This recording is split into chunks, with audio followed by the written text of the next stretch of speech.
Sebelumnya selamat sore Pak. Selamat sore. Selamat sore. Sebelumnya aku mewakilkan kelompokku. Terima kasih karena sudah menyediakan waktunya Pak. Oke. Jadi kami dari Wawasan Dunia Kristen 3 dari mata kuliah itu dari Universitas Pelita Harapan. Kami sini ada berbagai jurusan Pak. Kalau saya sendiri ada jurusan matematika, ada juga teknik industri, teknik elektro, ada juga biologi. Di sini juga ada sistem informasi Pak. Oke. Nah, Baik. jadi kami dikumpulkan di sini dalam satu kelompok untuk dalam mata kuliah Wawasan Dunia Kristen 3. Oke. Baik. Ini ada beberapa pertanyaan yang akan kami ajukan. Apakah sudah siap, Pak? Oh, sudah siap. Sudah Oke. siap. Oke, silakan. Oke, kalau gitu saya bacain pertanyaan pertama dulu ya. Boleh, silakan. Nah, ini pertanyaannya ya. Kita tahu Alkitab mengajarkan tentang kedatangan Kristus yang kedua kali. Betul. Bagaimana Bapak memahami makna teologis dan historis dari kedatangan Kristus yang kedua? Kemudian, apakah itu literal atau simbolis?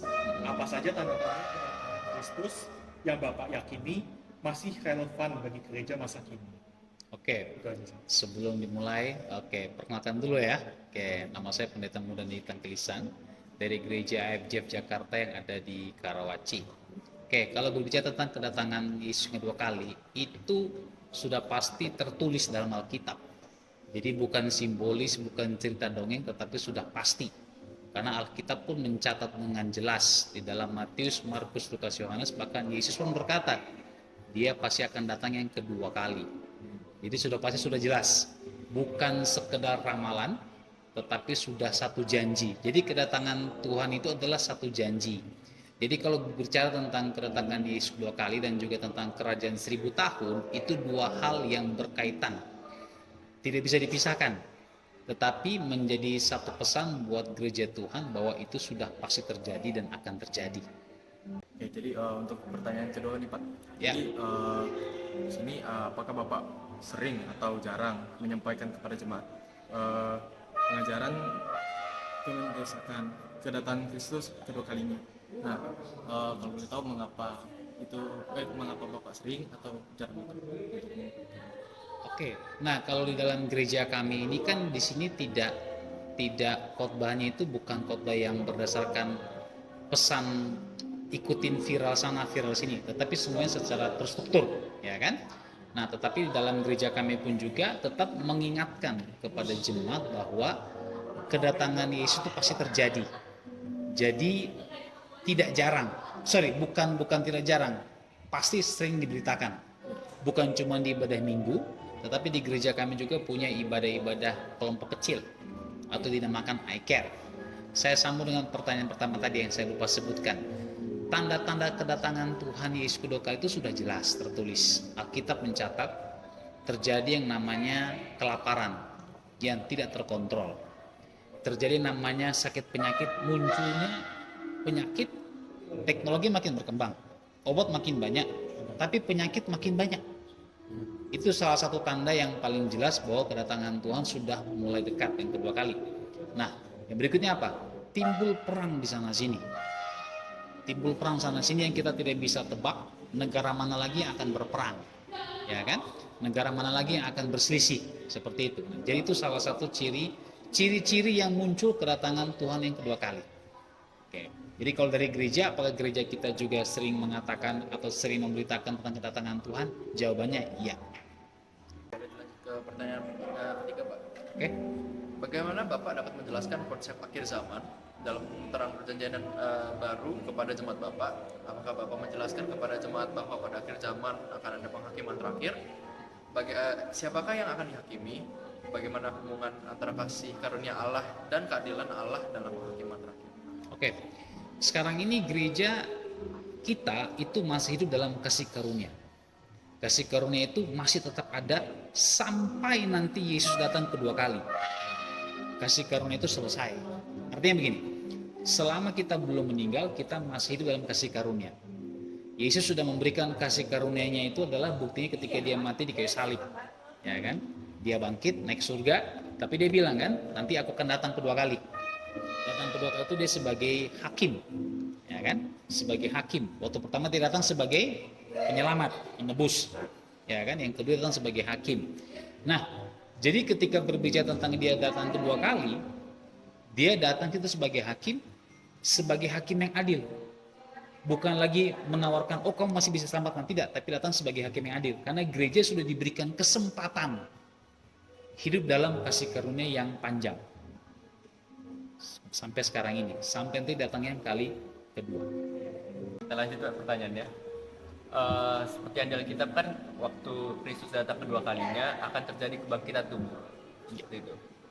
Tubuh seperti apa kira-kira yang akan Bapak pahami yang akan bangkit? Atau tubuh yang dimiliki sebelumnya atau tubuh yang baru? Oke, itu tubuh kemuliaan ya. Jadi bukan tubuh fisik seperti ini. Ya kan? Kalau manusia mati, tubuh dengan jiwa itu selesai. Tapi manusia itu ada yang namanya roh. Roh manusia itu akan kembali kepada Tuhan. Ya kan? Jadi yang ketika nanti Yesus datang kedua kali, yang bangkit itu adalah tubuh kemuliaan yang Tuhan ciptakan. Kalau kalian tanya seperti apa sih wujudnya, saya tidak bisa jawab. Karena kita belum sampai di situ semuanya, iya kan? Hanya bisa jawab ketika kita sudah di situ. Oke? Nah, jadi ini, saya tidak akan menjawab apa yang tidak tertulis dalam Alkitab. Apa yang tertulis itu yang saya jawab. Gitu. Karena pertanyaannya kamu ini banyak versi. Oke, banyak teologi yang memberikan versi. Oh, tubuh yang fisik yang baru, yang tidak sakit, tidak bisa mati. Alkitab tidak mencatat itu. Oke, ini berhubungan dengan kerajaan 1000 tahun soalnya. Nah, di jalan kerajaan 1000 tahun, di situ Yesus memerintah bersama orang-orang yang sudah diselamatkan ketika dia datang kedua kali. Oke? Nah, jadi gini, Yesus datang kedua kali dulu, menjemput orang yang percaya kepada dia. Di bawah masa dalam kerajaan 1000 tahun. Di mana masa kerajaan 1000 tahun itu? Itu di bumi, Yesus memerintah di bumi. Di dalam masa kerajaan 1000 tahun dengan orang-orang diselamatkan. Di masa 1000 tahun itu iblis yang Alkitab mencatat naga itu diikat. Berarti Yesus memerintah selama 1000 tahun dalam ketenangan dengan orang-orang yang percaya kepada dia.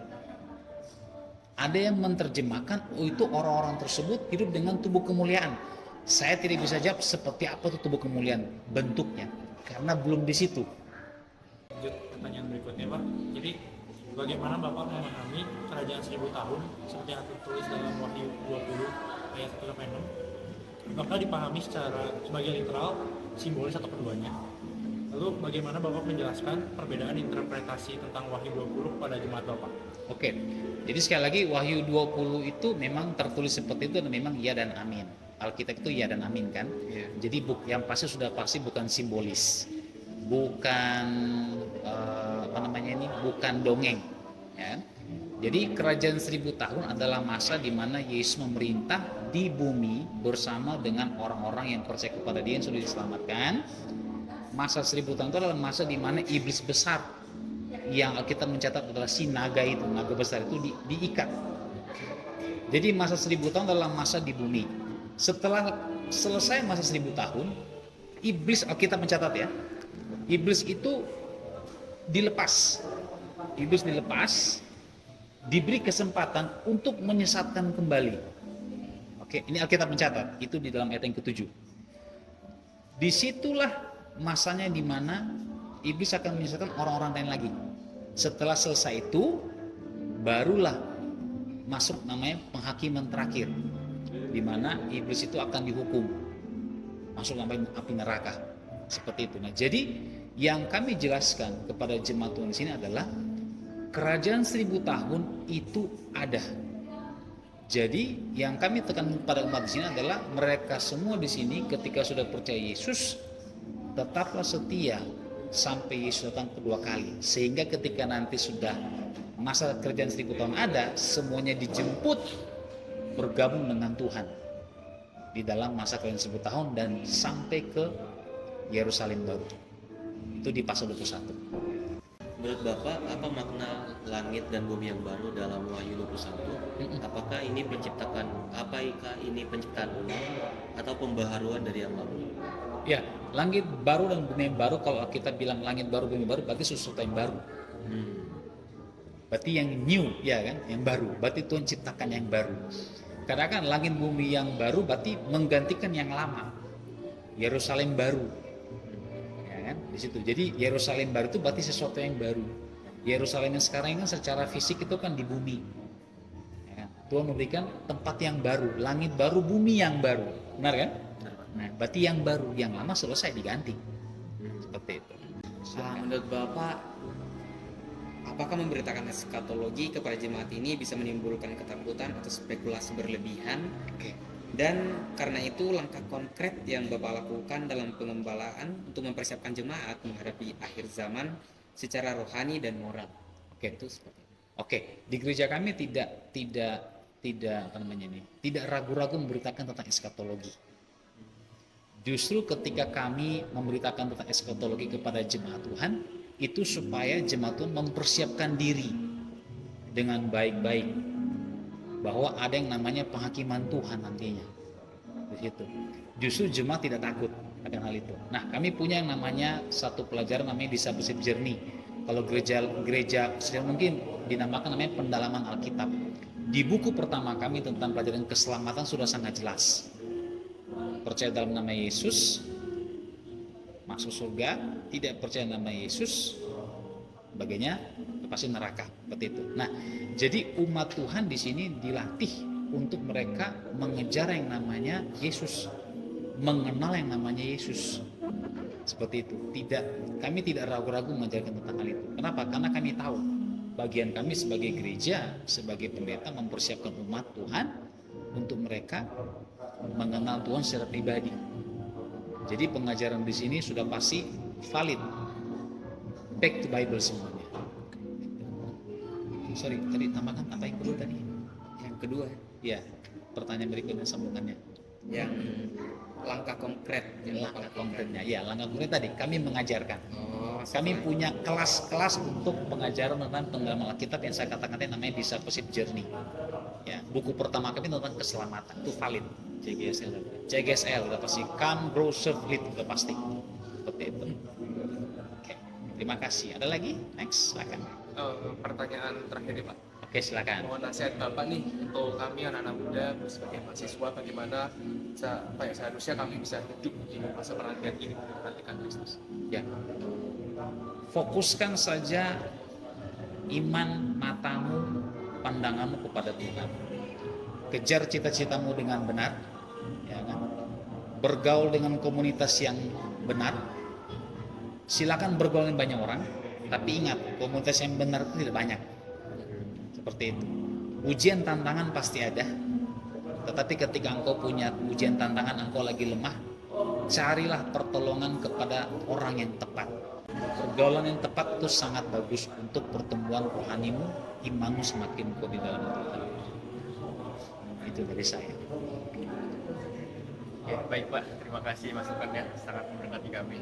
Ya, kita juga tadi sudah membahas banyak sekali tentang kerajaan 1000 tahun, tentang kasih Allah, tentang eskatologi dan lain sebagainya. Ya. Kami sangat terberkati oleh wawancara ini. Ya. Terima kasih banyak atas waktu dan kesempatan Bapak. Terima kasih Pak. Sama-sama. Mohon maaf bila ada salah kata dari kami atau sebagainya. Terima kasih Pak. Oke, baik, terima kasih.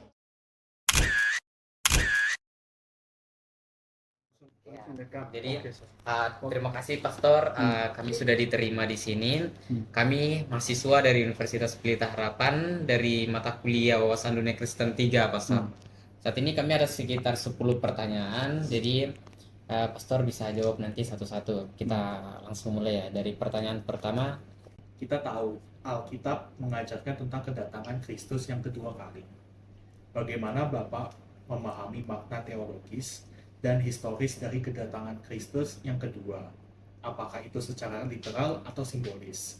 Apa saja tanda-tanda kedatangan Kristus yang Bapak yakini masih relevan bagi gereja hingga masa kini? 좋은 질문입니다. Wah, ini pertanyaan yang bagus ya. 기독교에서 예수님의 죽으심과 부활 그리고 재림은 기독교 신앙에 있어서 근본입니다. Jadi sebenarnya kematian Yesus, kebangkitan Yesus, dan kedatangan Yesus yang kedua kali itu sebenarnya adalah suatu dasar penting di dalam 요한복음 kekristenan kita. 요한복음 14장 1절에서 3절에 예수님께서 우리의 거처를 예비하시고 다시 오신다고 말씀하셨습니다. Kalau kita lihat dalam Yohanes 14 ayat 1 sampai 3, itu Tuhan Yesus berbicara sendiri bahwa Dia akan menyediakan tempat bagi kita dan Dia akan datang kembali. 사도행전 1장 9절에서 11절에도 말씀하고 있습니다. Juga ada bukti lain di Kisah Rasul 1 ayat 9 sampai 11. Tuhan Yesus juga mengatakan sesuatu di situ. 예수님께서 승천하시고 하늘로 올라가심을 본 그대로 오시리라 하셨습니다. Jadi pada saat Tuhan Yesus naik ke sorga, Tuhan Yesus berkata bahwa aku akan datang kembali dengan cara yang sama seperti saat kamu melihat aku naik ke sorga. 예수님이 오실 때 징후에 대해서도 성경에 말씀하고 있습니다.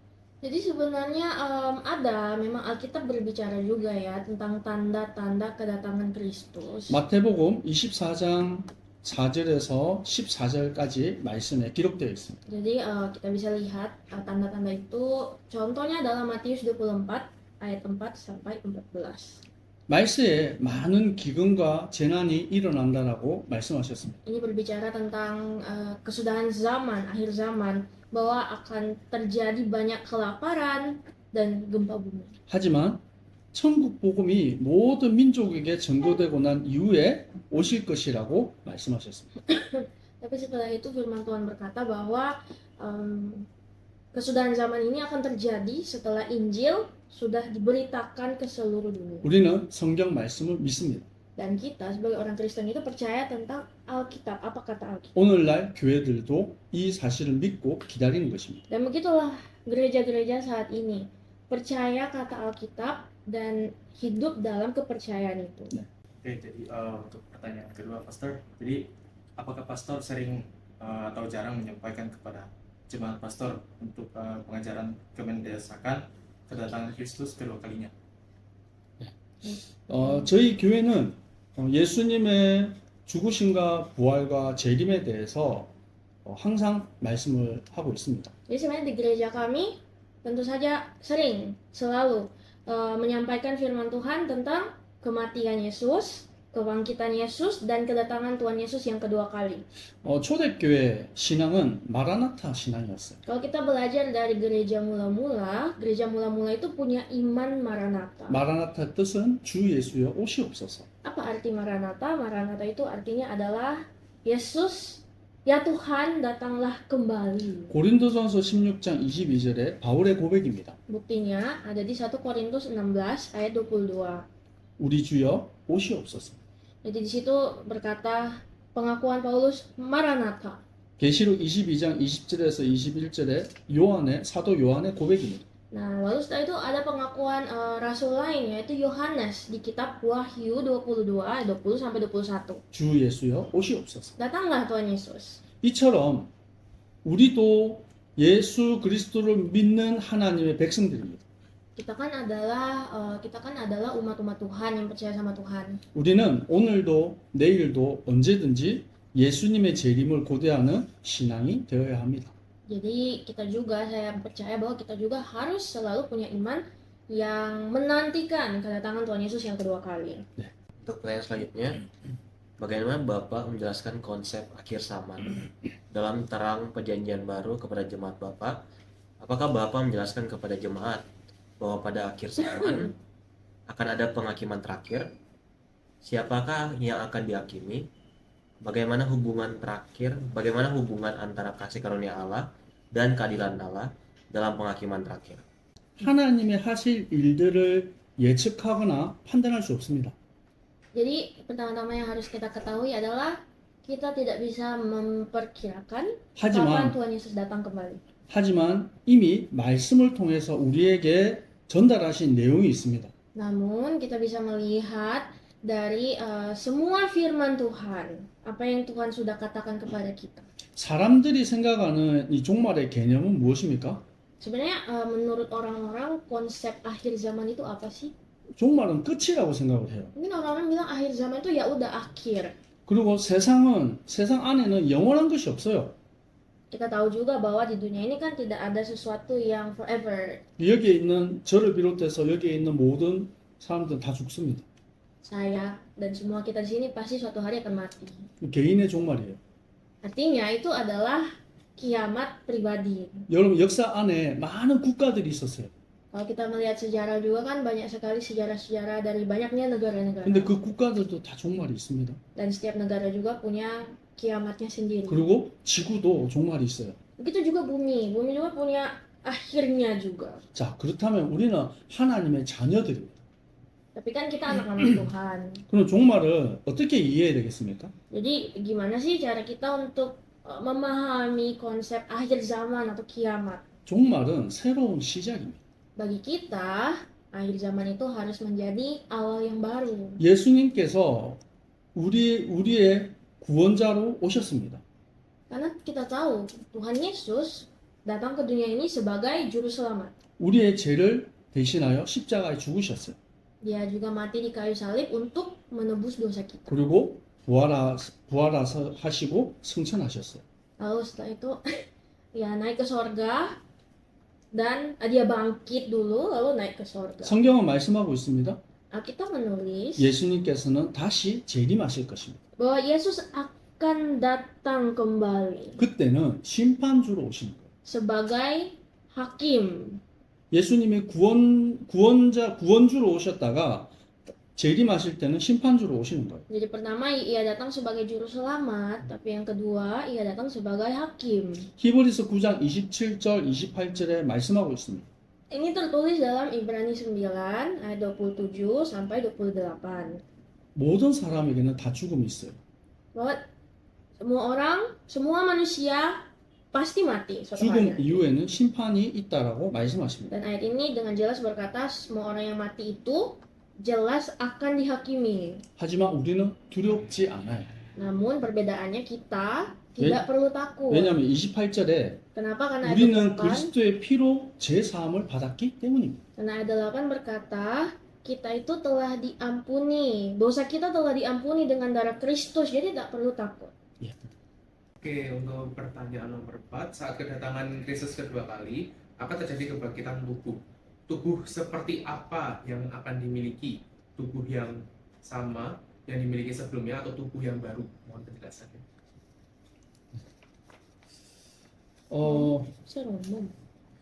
자, 이것은 우리는 예수님의 모습, 예수님께서 부활하신 예수님의 모습을 통해서 우리는 이해할 수 있습니다. Jadi kita bisa mengerti pertanyaan ini dengan melihat Yesus saat dia bangkit dari kematian. 사도행전 1장 11절에 예수님께서 하늘로 가신 그대로 오실 것이라고 말씀하셨어요. Yang harus kita lihat dengan dalam itu Kisah Rasul 1 ayat 11. Itu firman Tuhan bilang bahwa Yesus akan datang sama seperti saat murid-muridnya melihat dia naik ke sorga. 그래서 예수님께서 누가복음 24장 38절에서 43절에 보면 예수님이 부활하셨어요. Dan di Lukas 24 ayat 38 sampai 43 itu adalah cerita Tuhan Yesus bangkit dari 그때 kematian. 영과 육을 가진 완전한 몸으로 부활하셨어요. Saat Yesus bangkit saat itu, Yesus bangkit dengan keadaan sempurna, baik secara roh dan secara tubuh.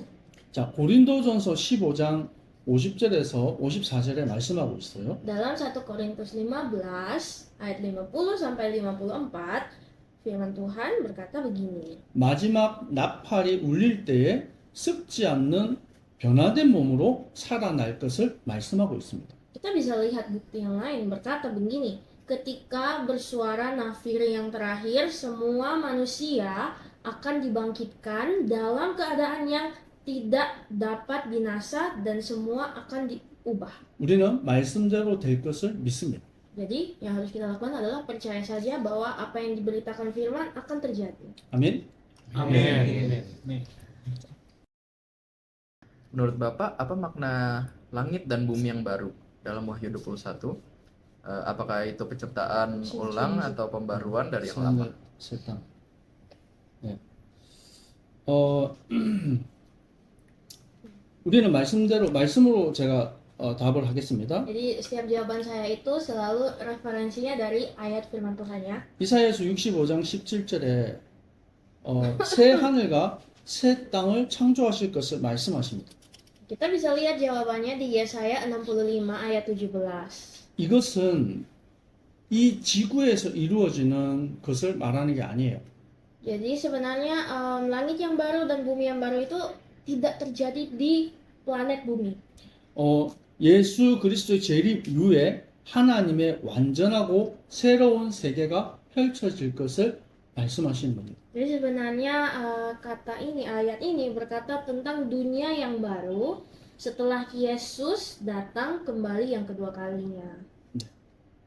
Selanjutnya Pastor, menurut Pastor apakah memberitakan eskatologi nomor 9 Pastor? 9. 오케이. 9. Eskatologi. Tentang eskatologi kepada jemaat bisa menimbulkan ketakutan atau spekulasi berlebihan, dan karena itu apa langkah konkret Pastor untuk penggembalaan untuk mempersiapkan jemaat menghadapi akhir zaman secara rohani dan moral? 좋은 질문입니다. Ini pertanyaan yang bagus sebenarnya.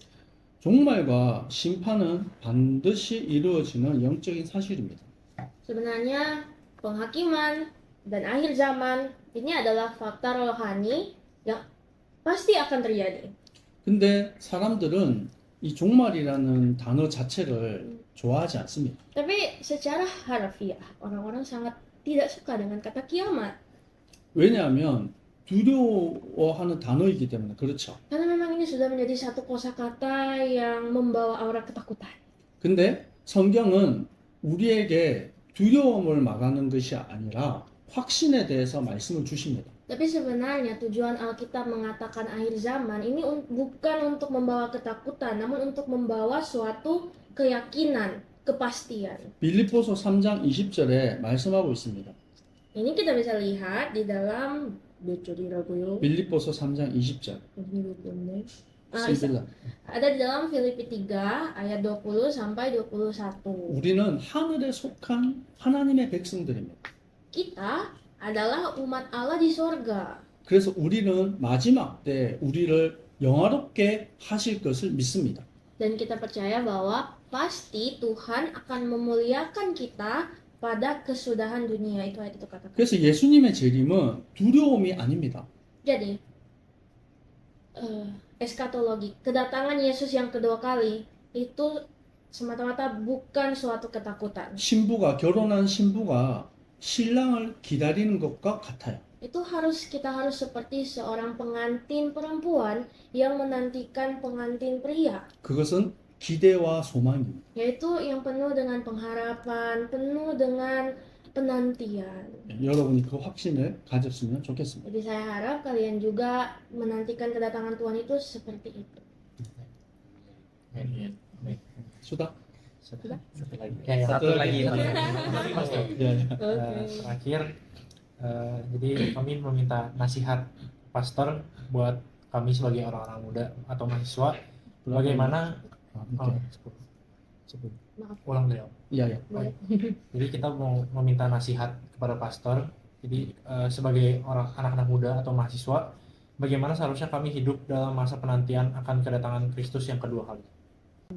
자, 방금 제가 마태복음 25장에 대한 부분들을 말씀을 드렸어요. 마태복음 25장에 대한 내용을 말씀드렸습니다. 다시 하겠습니다. 똑같이 통역해 주면 됩니다.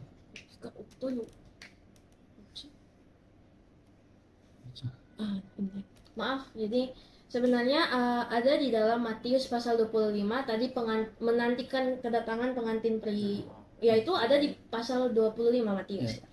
그리스도를 재림하시는 그리스도를 기다리는 주님의 백성들을 비추어서 말하고 있는 거예요.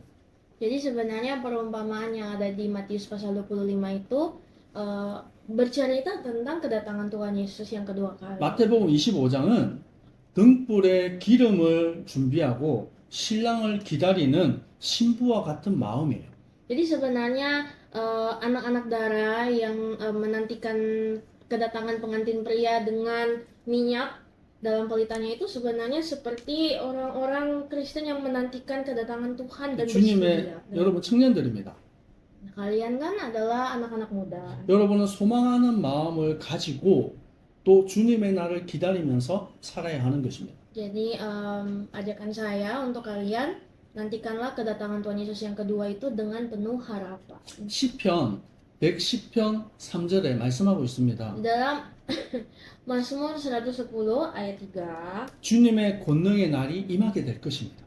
bahwa sebenarnya hari Tuhan itu akan hadir di bumi ini. 이때 새벽 이슬 같은 주님의 청년들이 주님께 나아가게 되는 거예요. Dan kita sebagai anak-anak muda, remaja-remaja seperti embun harus maju dan berdiri di hadapan Tuhan. 여러분은 새벽 이슬과 같은 청년들입니다.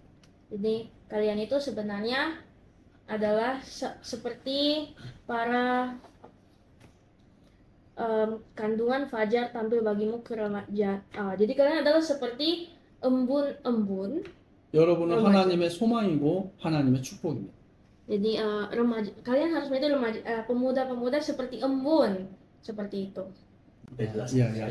Jadinya ya kami mengucapkan terima kasih.